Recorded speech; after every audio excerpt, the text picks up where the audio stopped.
வணக்கம். அலைகடல் ஓரத்தில் ஆர்ப்பரிக்கும் சமுத்திரத்தின் சாட்சியாக முருகப்பெருமானின் கம்பீரமான ஆலயம் ஒன்று விண்ணை முட்டி நிற்கிறது.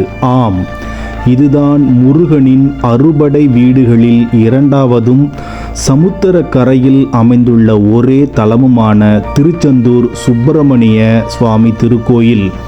தென் தமிழகத்தின் தூத்துக்குடி மாவட்டத்தில் அமைந்துள்ள இத்தலம் முருகப்பெருமான் சூரபத்மனை சம்ஹாரம் செய்த திருத்தலமாக போற்றப்படுகிறது. சூரசம்ஹாரம் முடிந்ததும் தேவர்கள் முருகனை வழிபட்டதாகவும் தேவர்களின் வேண்டுகோளுக்கிணங்க முருகன் இங்கு கோவில் கொண்டதாகவும் தல வரலாறு கூறுகிறது. இங்கு மூலவர் சுப்பிரமணிய சுவாமி கிழக்கு நோக்கியபடி ஒரு கையில் தாமரை மலருடனும் மற்றொரு கையில் இடுப்பிலும் வைத்து பக்தர்களுக்கு அருள் பாலிக்கிறார்.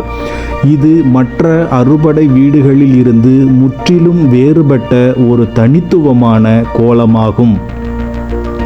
திருச்செந்தூர் கோவிலின் மிக முக்கியமான சிறப்பம்சங்களில் ஒன்று கடலுக்கு மிக அருகில் அமைந்துள்ள நாழி கிணறு.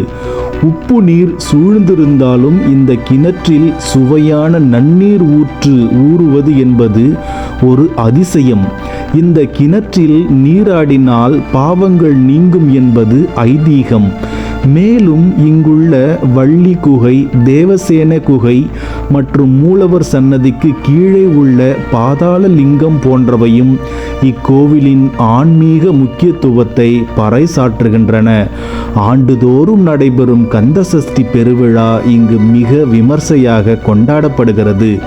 சூரசம்ஹார நிகழ்வை காண லட்சக்கணக்கான பக்தர்கள் இங்கு கூடுவார்கள். தவிர மாசி திருவிழா, வசந்த உற்சவம் போன்றவையும் இங்கு சிறப்பாக நடைபெறும். பக்தி மனம் கமழும் இந்த ஆலயத்தில் ஒருமுறை கால் பதித்தால் மன அமைதியும் முருகனின் அருளும் நிச்சயம் கிடைக்கும். அலைக்கடல் தந்த அமுதனாய், பக்தர்களின் துயர் தீர்க்கும் கருணாமூர்த்தியாய் திருச்செந்தூர் முருகப்பெருமான் இன்றும் அருள் புரிந்து கொண்டிருக்கிறார். வாருங்கள், ஒரு முறையேனும் இந்த புண்ணிய பூமியை தரிசித்து முருகனின் திருவருளை பெறுவோம்.